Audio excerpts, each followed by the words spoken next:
আমাদের এই বিচার প্রক্রিয়া যাতে করে আন্তর্জাতিক একটা স্ট্যান্ডার্ড অনুযায়ী হয়, এইখানে যাতে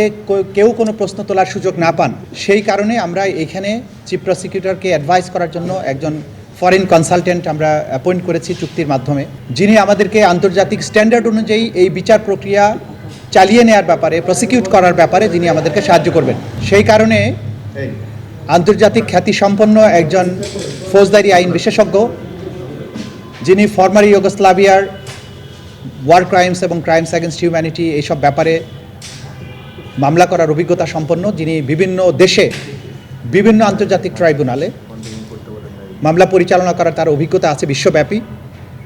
সে কারণে মিস্টার টবি ক্যাডম্যানকে আমাদের এই প্রসিকিউশন এজেন্সির অ্যাডভাইজার হিসেবে আমরা অ্যাপয়েন্ট করেছি। তিনি বাংলাদেশে এসেছেন, আমাদের সাথে মিটিং করছেন, বিভিন্ন বিষয়ে পলিসি নির্ধারণের ব্যাপারে, স্ট্র্যাটেজি নির্ধারণের ব্যাপারে, তদন্তের ব্যাপারে, সব ব্যাপারে আমাদের যা কিছু করা উচিত সেই ব্যাপারে তার সাথে আমরা পরামর্শ করছি, আলোচনা করছি। এবং এই বিচার প্রক্রিয়া স্বচ্ছভাবে, আন্তর্জাতিকভাবে যাতে কোনো রকম প্রশ্নের সম্মুখীন না হয় সেই ব্যাপারে আমরা তার সাহায্য গ্রহণ করছি। একইভাবে আপনারা জানেন যে আমাদের আইনে আমরা সেটাও করেছি যে ডিফেন্সের পক্ষ থেকেও তারা যদি এই ধরনের কনসালটেন্ট নিয়োগ করতে চান,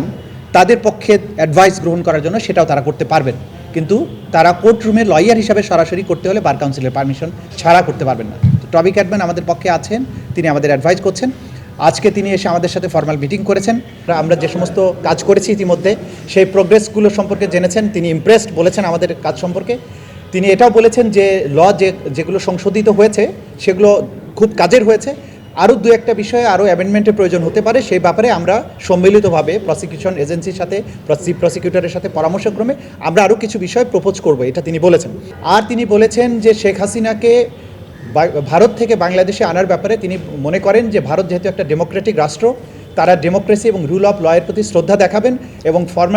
ফর্মাল কোনো রিকোয়েস্ট যদি বাংলাদেশ সরকার মেক করে সেটার প্রতি শ্রদ্ধা দেখিয়ে তারা তাকে ফেরত পাঠাবেন। তিনি এটাও বলেছেন যে শেখ হাসিনার বিচারের ব্যাপারে বাংলাদেশের যে আইন আছে, আন্তর্জাতিক অপরাধ ট্রাইব্যুনালের আইন অনুযায়ী, যে তাকে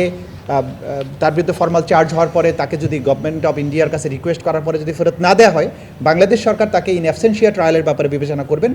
এবং যদি প্রয়োজন হয় সেই ব্যাপারে আইসিসির পরবর্তী সময়ে যদি ভারত না দিতে চায়, আইসিসির কোনো সহযোগিতা নেওয়া যায় কিনা সেইটা পরবর্তী সময় বাংলাদেশ গভর্নমেন্ট ঠিক করবেন। তিনি এটা বলেছেন যে মৃত্যুদণ্ড থাকলে যে সমস্ত রাষ্ট্র এক্সট্রাডাইট করতে চান না, সেই সমস্ত রাষ্ট্রের ব্যাপারে বলেছেন যে তারা বাংলাদেশের বাস্তবতাটা আলাদা, বাংলাদেশের বাস্তবতায় এইখানে এই মামলার ব্যাপারে যে মৃত্যুদণ্ডের বিধান আছে এটার ব্যাপারে ডিসিশন নেওয়ার ক্ষমতা হচ্ছে আদালতের। আদালত ঠিক করবেন যে মৃত্যুদণ্ড দেওয়া হবে কি হবে না, এবং বাংলাদেশ সরকার এই মৃত্যুদণ্ডটা অ্যাবলিশ করবে কিনা এটা বাংলাদেশের জনগণের চাহিদা, এই রাষ্ট্রের বাস্তবতার আলোকে বাংলাদেশ গভর্নমেন্ট ডিসিশন নেবে, এই ব্যাপারে আমাদের কিছু বলার নেই। মোটা দাগে এই কথাগুলি তিনি বলেছেন। এবং তিনি বলেছেন তার অতীতের অভিজ্ঞতা থেকে তিনি জানতেন এই ট্রাইব্যুনালে একসময় তিনি ডিফেন্সকে অ্যাডভাইস করেছেন, এইখানে কোথায় কী কী সমস্যা হচ্ছে, কী কী কারণে এই ট্রাইব্যুনাল বিতর্কিত হয়েছে সেটা তিনি জানেন এবং বুঝেন। সেই কারণে তিনি এই ইনভাইটেশন গ্রহণ করেছেন, আমাদেরকে অ্যাডভাইস করছেন যে অতীতে যে ভুলগুলো হয়েছে সেগুলো যাতে আর কখনো না হয়